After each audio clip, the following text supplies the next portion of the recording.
came out a little bit swinging this month, but you know, I'm supporting authors.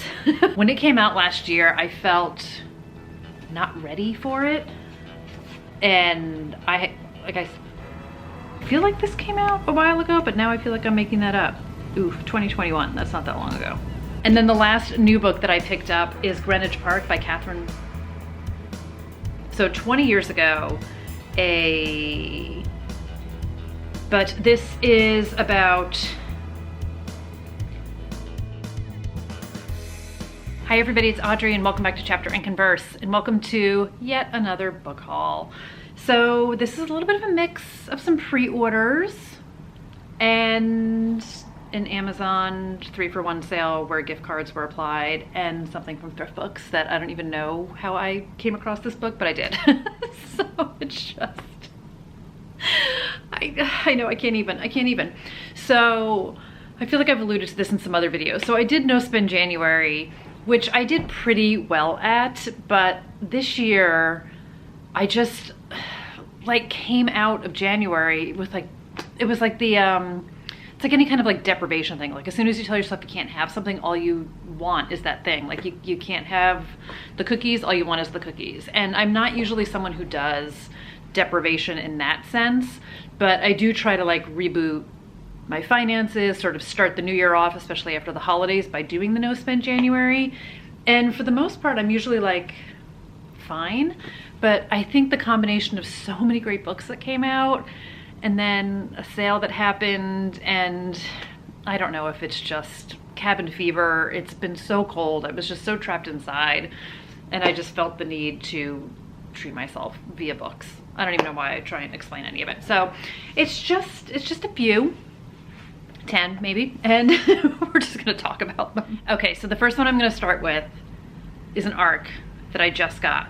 And I am always incredibly grateful when I get an ARC. And I have reached out to some publishers for some books that are like super duper high on my list and people that I'm absolutely obsessed with that I can't wait to read. And if you guys follow me on Instagram, this will not be a surprise to any of you, but I got the new Jennifer Hillier book, Things We Do in the Dark.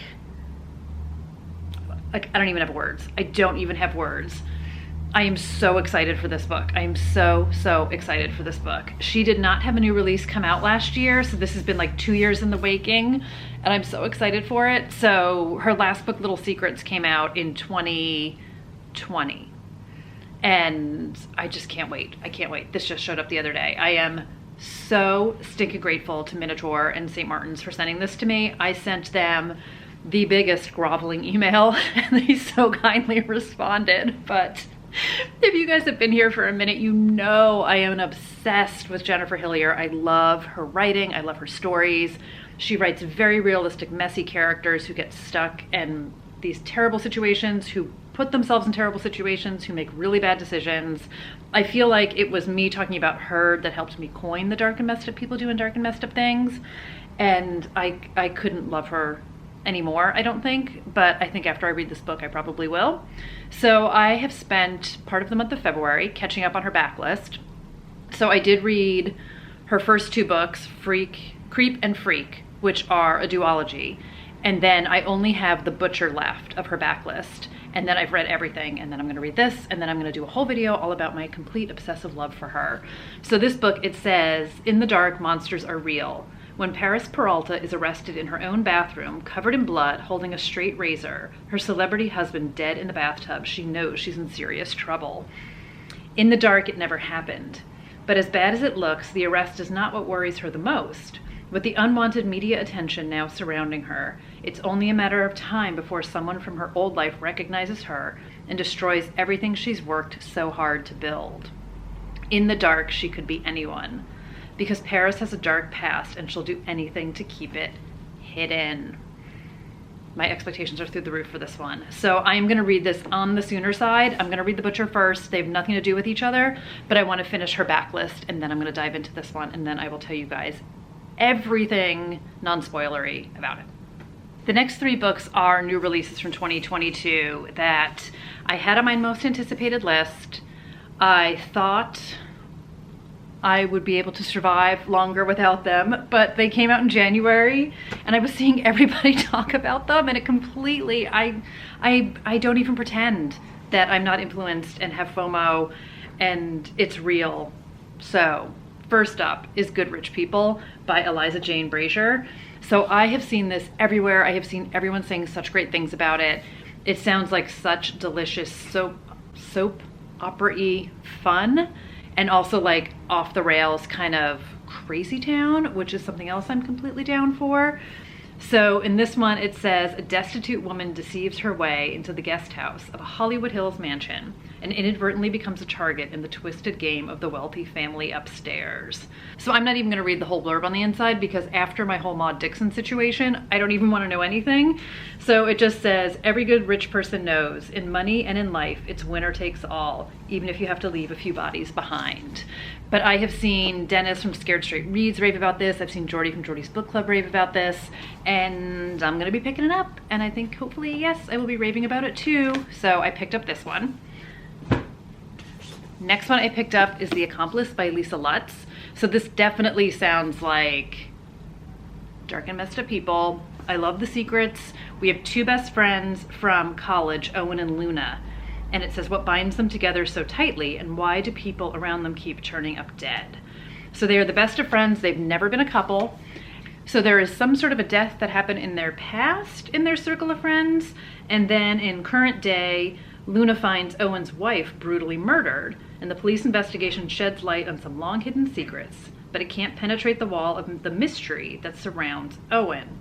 To get to the heart of what happened and why, Luna has to dig up the one secret she spent her whole life burying. So it talks about the bonds of shared history. I don't know, but I'm guessing this maybe is past and present timelines. I don't know if it's multiple points of view. I haven't read Lisa Lutz in a long time. Okay, I'm seeing October 2003. I'm trying not to like look, and then October 2019. So we're gonna get some multiple timelines, which is great. I read the Spellman Files years ago, and then I have one of her other books that I always forget the name of. The Passenger, which I have debated on hauling, but then people have told me it's really good, so I haven't unhauled it because that's got like a memory loss situation on it, which sounds really intriguing to me. And then just looking in her bio in the back of the book, she also wrote for Dare Me on USA, which is the Megan Abbott book, which I loved, which I didn't realize she helped write that show, so that's fun too. But super excited about this one. Had to have it. And then the next new book I picked up is Greenwich Park by Katherine Faulkner. So this had come out in the UK, I think January 2021, and then came out here. And this is another one that definitely sounds like messed up female friendships and people knowing each other's secrets and threatening to let them out, and sort of everything you will do to protect your secrets and maybe protect your family. Maybe I'm making some of this up in my head. But we have a woman named Helen, and then she is befriended by this woman, Rachel, who just needs a friend. So Helen has the idyllic life, Rachel does not. It sounds a little Last Mrs. Parrish to me, with like the introduction of when they meet each other. And it says, Rachel's increasingly erratic behavior is unsettling, and Helen's not the only one who's noticed. So Rachel knows something about Helen's past, and she is threatening to expose it, and obviously kind of blow up her entire life in the process. So this is another one that I've heard great things about. Again, this has been out for a while in the UK, so there's been a lot of buzz about it. And this cover, I'm also like wearing the red sweater like she is. This cover is so beautiful. So very excited. And then the next three books, which were also victim of the buy two get one free situation, are pre-2022. So two of them are 2021. It's not like they're that backlist. So the first one I got is Girl 11 by Amy Suter Clark. This is 1000% Lindsay made me do it. So Lindsay from Lindsay's Little Library read this, I feel like maybe it was like a few months back, and she started reading it and she told me about it, and she was like, Audrey, you're gonna love this book. And she was raving and raving about it, and I was like, yeah, I'll get there. And then I saw it as part of this deal, so I picked it up. So this one has a true crime podcast, serial killer, past and present thing going on in it. So our main character is Elle, and she was once trained as a social worker supporting young victims of violent crime, and now she hosts a popular true crime podcast. So she's been on the air for 4 seasons, and she's decided she's going to tackle sort of the toughest case that she's got. and it is The Countdown Killer. So 20 years ago, TCK, as he's known, the Countdown Killer, terrorized the community. So he kidnapped and ritualistically murdered 3 girls over 7 days, each a year younger than the last.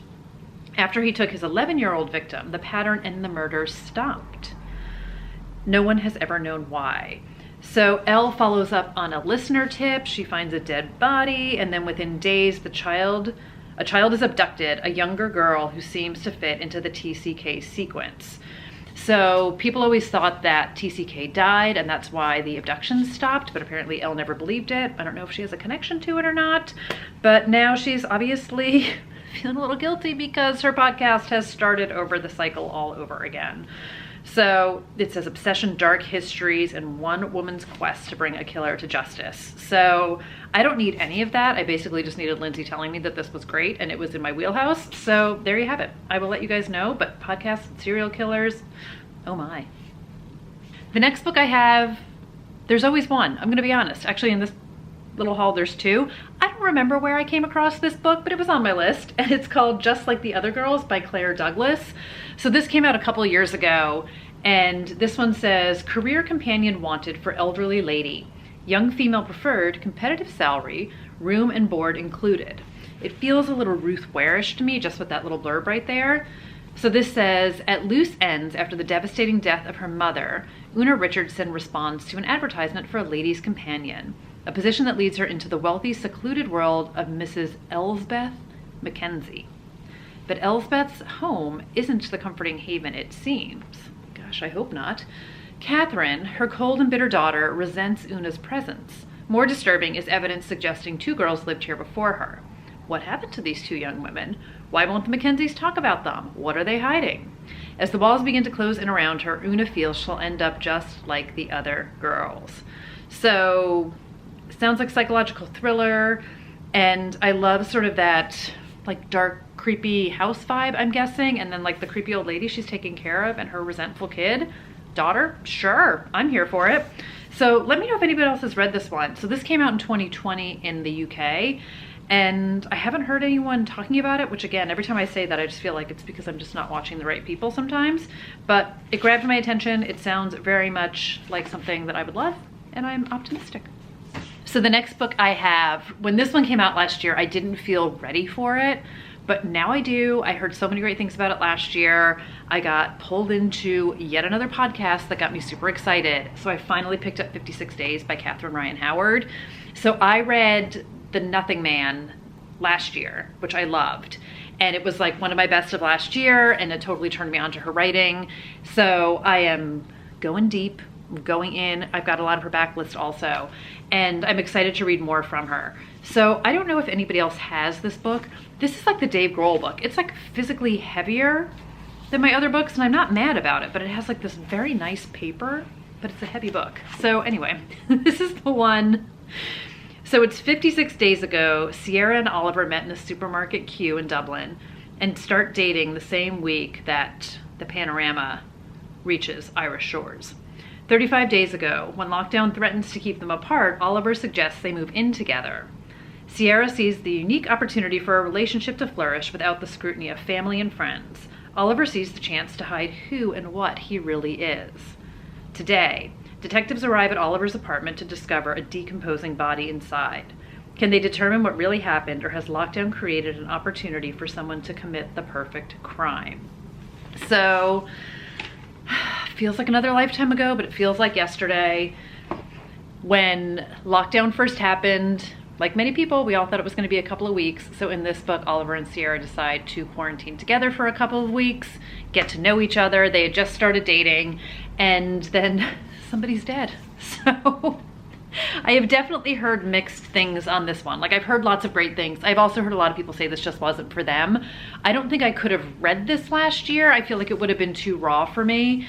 And I was listening to that Katherine Ryan Howard podcast interview, and she was talking about, and I think this is part of like what turned me on to it more, because she was talking a lot about her writing and her process, and how like she recognized this was a risk of a book that might not be well received given the rawness of it, but then by the time it came out and the hindsight of it, and it has little winks to things.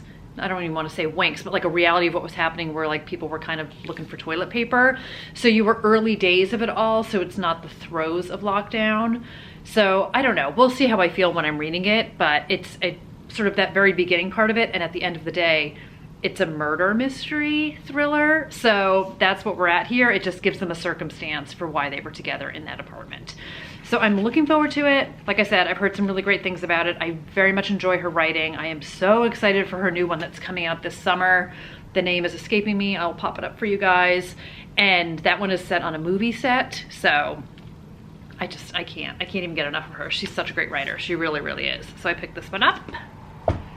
Next up, one that I got from Thrift Books. So if you guys are thrift book shoppers, then if you buy enough books, you get a free book. So I am not one to bat an eye at a free book. So I picked up The Truth and Other Lies by Sasha Arango. And again, I don't know where this came onto my radar, but it was on my wish list. I keep a very active wish list in Thrift Books and Better World Books and on Amazon and on Goodreads, all over the place, and in Book Depository. I've got wish lists all over the place. So this book actually came out quite a bit ago, 2015. And that's the English translation was 2015, so it originally came out in 2014. And this one is about a guy named Henry Hayden. So it says, the liars among us will know that every lie must contain a certain amount of truth, if it's to be convincing. A dash of truth is often enough, but it's indispensable, like the olive in the martini. So Henry is someone you might admire, it says, and even come to think of as a friend. A famous best-selling author with the air of a modest everyman. But Henry is a construction, a mask. His past is a secret, his methods more so. Only he and his wife know that she is the actual writer of the novels that have made him famous. So Henry has a hidden in plain sight mistress, it says, and she becomes pregnant, and his carefully constructed facade is about to crumble. And on a rain-soaked night at the edge of a dangerous cliff, his permanent solution becomes his most terrible mistake. So we've got police, we've got looking into Henry's past, which is threatening to catch up with him. So it says Henry's an ingenious man and he works out an ingenious plan, weaving lies, truths, and half-truths into a story that might help him survive. Still, the noose tightens. So let me know if anybody has read this or heard about this. On the back, it compares it to Patricia Highsmith, so I'm guessing it might have like a little bit of Ripley feels to it. And it also was supposed to be quite humorous, so we'll see. But it intrigued me. Like I said, I had a free book and it fit the qualifications, so I snagged it. And then the last two books I have are pre-orders. So the first one is Finley Donovan Knocks 'Em Dead. So you guys know I read the arc of this last year when I got it, and I just loved this book so much. I got it from my friends at Murder by the Book. So El Casamano did a personalized pre-order campaign, just like Riley Sager does with them. So I picked this up. I have Finley Donovan is killing it. I was gonna say upstairs, up somewhere. Oh, right here. So I've got a matching set now. I loved this book. I love Finley so much. The first book, because I don't want to talk about really what happens in this book because it's a sequel, but Finley is a mystery writer and she is a newly single mom. Her deadbeat husband cheated on her with their realtor and he lives down the street. So she's got 2 young children. She's struggling to make ends meet. She's struggling to keep it all together. And in the first book, when she is at a Panera discussing her book and the plot line which she is struggling with, somebody overhears her and mistakes her for a hit woman and winds up sort of slipping her a note and saying, you know, I'll give you 10 grand if you kill my husband. So Finley, desperate for money, but not quite sure she's ready to become an actual killer, has to deal with what to do next. So I have talked about how this is very much like Dead to Me, those vibes, that TV show, because it's Finley and then her nanny Vero, and the two of them are really in this together, and they form this great friendship in book number 1 that continues in book number 2. Such fun people to watch. And it also gives me a little bit of like Lucy Ethel hijinks with murder kind of vibes. So I totally loved it. Book number 1 definitely was a great time. There are funny moments to it. It's definitely on the less violent side of mystery thriller, but there is also some good dark humor to it, which I very much enjoy. So in book number 2, sort of the story continues. We get some familiar faces, we get some new characters. Just highly recommend it completely across the board. Love it. And then at the same time I ordered that from Murder by the Book, I also picked up The Night She Went Missing by Kristen Bird. So this came out also February, I want to say Finley was February 1st, this was February 8th. And Kristen Bird also did a pre-order personalized campaign with Murder by the Book. So why buy one when you can buy two? And I just finished this morning.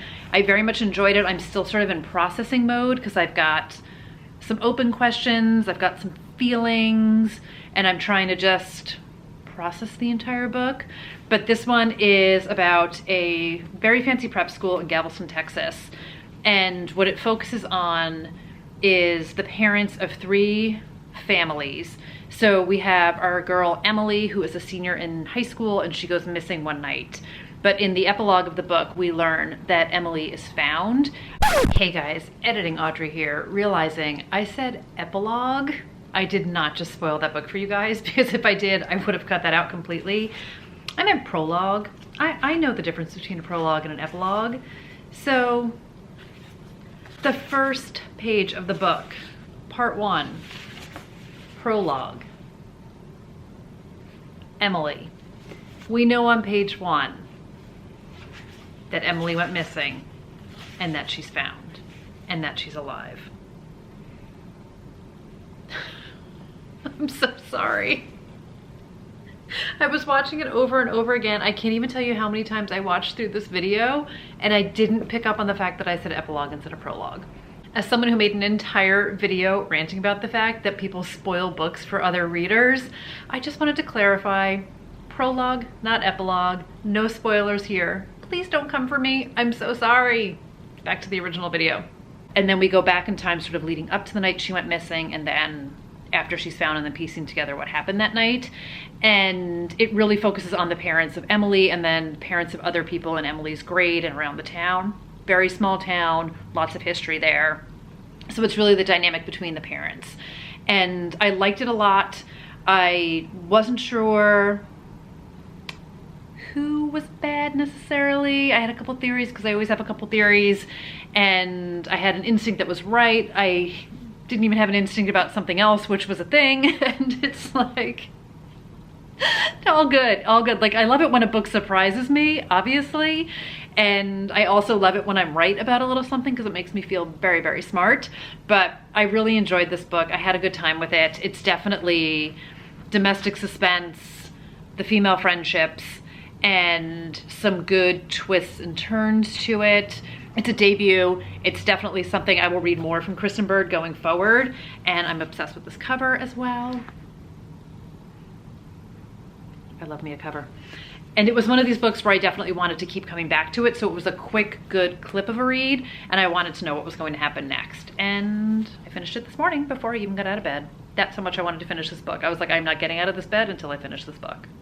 So that's gonna do it for this book haul. Thank you guys for hanging out today and spending time here. Let me know if you picked up anything in February, if there were new releases you picked up or backlists, or if there's anything that's like high on your radar to pick up. If you've read any of these, you can let me know that too.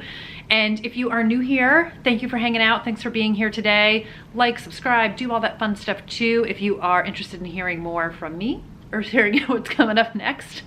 But I will see you guys soon in another video. Take care, everybody. Bye.